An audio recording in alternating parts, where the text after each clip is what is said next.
السلام عليكم ورحمة الله وبركاته. أهلا وسهلا بكم أعزائي متابعين قناة أهل الرياضة.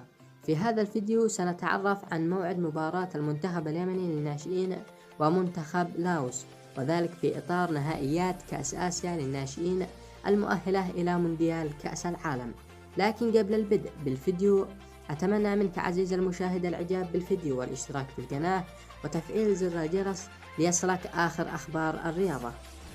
يلعب المنتخب اليمني مباراته الثانية في نهائيات كأس آسيا للناشئين، وذلك من أمام منتخب لاوس، وستكون المباراة يوم الأحد بتاريخ 18 من الشهر السادس لعام 2023.